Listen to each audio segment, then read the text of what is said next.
സംസ്കാരം പഠിപ്പിച്ച ഖുർആനാണ് ഞാൻ പറഞ്ഞു. രണ്ടാമതായി മുഹമ്മദ് മുസ്തഫ സല്ലല്ലാഹു അലൈഹി വസല്ലം.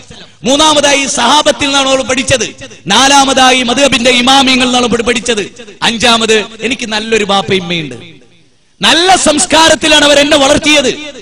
എന്റെ ജീവിതത്തിൽ എന്തെങ്കിലും ഒരു പ്രയോഗം അനാവശ്യമായി വന്നാൽ അപ്പോൾ തിരുത്തി തരുന്നു എന്റെ ബാപ്പയും എന്റെ ഉമ്മയും. അതുകൊണ്ട് അവർ നല്ല സംസ്കാരമുള്ളവരായതുകൊണ്ട് എനിക്ക് സാംസ്കാരിക ജീർണത ഇല്ലാത്തത് കൊണ്ടും എനിക്ക് അത്തരം ഒരു പ്രയോഗം പറ്റില്ല.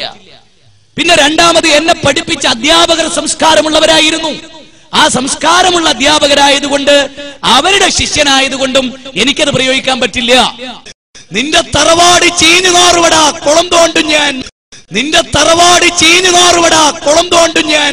പോത്തേ ഹമിക്കേ പോത്തേ ഹമിക്കേ പോത്തേ ഹമിക്കേ പോത്തേ നായേ പട്ടിയെ കഴുതേ പോത്തേ നായേ പട്ടിയെ കഴുതേ എഴുതേ പോത്തേ പന്നീർ എഴുതേ പോത്തേ പന്നീർ എഴുതേ പോത്തേ പന്നീർ. എനിക്ക് സംസ്കാരം പഠിപ്പിച്ചത് വിശുദ്ധ ഖുർആനാണ്.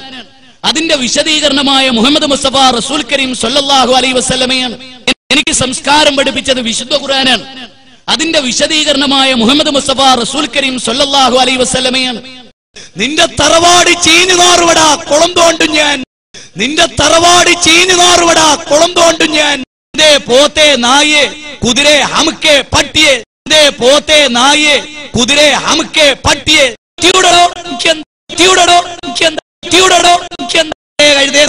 നിന്റെ തറവാട് ചീഞ്ഞു നാറുവടാ കുളം തോണ്ടും ഞാൻ, നിന്റെ തറവാട് ചീഞ്ഞു നാറുവടാ കുളം തോണ്ടും ഞാൻ.